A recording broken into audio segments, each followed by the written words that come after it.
Je vais te parler des mesures de masse et des mesures de capacité. Donc ça, c'est lorsqu'on doit parler des kilogrammes, des grammes, lorsqu'on parle des litres, des millilitres. Tout ça, ce sont des mesures pour, ici, la masse. En fait, quand j'embarque sur une balance, qu'est-ce que je vais observer? C'est ma masse, pas mon poids. On se l'est déjà dit, ça, parce que le poids, c'est en fait relatif à l'attraction de la planète sur laquelle je me trouve. Donc, ton poids varie en fonction d'où tu te trouves dans la Voie lactée.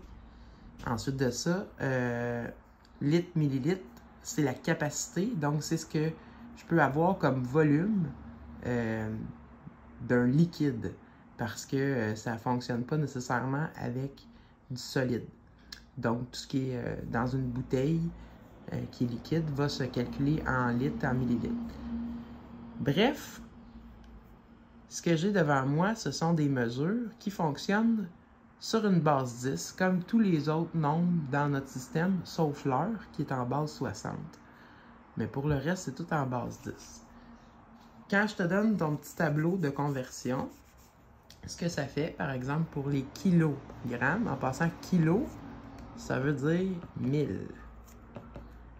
Donc, ça me le dit déjà, ma réponse, c'est que kilogramme, j'ai 1000 grammes dans 1 kilogramme. Dans mon petit tableau, ici, je place des hectogrammes que j'utilise pas vraiment.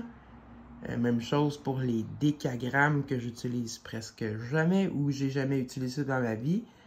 Mais ce que je dois savoir, c'est que 1 kilo équivaut à 1000 grammes. C'est ça qu'il faut que je sache en 6e année. C'est tout. Pour le reste, le nombre qu'il y a ici, on s'en balance pour le moment. Si j'allais plus loin dans mon tableau, il y a aussi des mesures qui sont importantes. Par exemple, quand on parle de médicaments en pharmacologie, décigrammes, je ne vais pas le mélanger avec l'autre, centigrammes et milligrammes. Si tu regardes sur une bouteille de médicaments, la posologie va être en milligrammes. Milligrammes, ça le dit, hein? J'en ai 1000 dans 1 gramme. Okay? Parce que si j'ai 1 gramme, je continue jusqu'au bout, ben, je vais avoir 1000 milligrammes pour 1 gramme.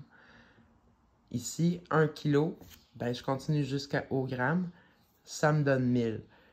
Donc, peu importe ce que j'ai comme mesure, ben, il va falloir que je le multiplie par 1000 si je veux l'avoir en grammes ou que je le divise par 1000 si je veux l'avoir en kilos. Okay?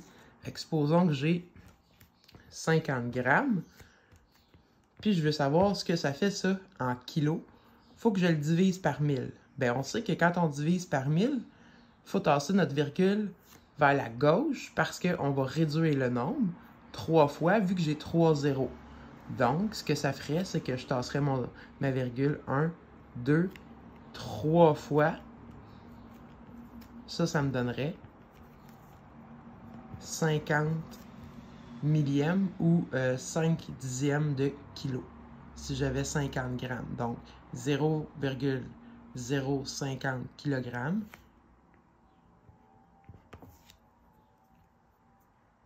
Je m'excuse, j'ai reçu un courriel en même temps. C'est égal à 50 grammes. Même chose, en fait, si j'ai des kilos, si j'ai par exemple 7,5 kilos, que je vais mettre ça en grammes, ben je vais multiplier par 1000 parce que là, je vais gonfler le nombre. Donc, en multipliant par 1000, je tasse ma virgule 3 fois vers la droite, ça va donner 7500 grammes. Si je l'avais mis dans mon tableau, mon 7,5 kg, j'aurais mis mon 7 parce que je mets toujours l'unité, ce qui correspond au nombre des unités dans le nombre qui m'est donné. Le virgule 5 irait ici et je vais descendre jusqu'au gramme pour obtenir 7500. Si j'avais par exemple 48,9 grammes, je vais mettre ça en kilos. Je tasse ma virgule 3 fois. 1, 2, 3. 0,48 1, 2, 3, je ne vais pas me mélanger. 0,0489 kilos.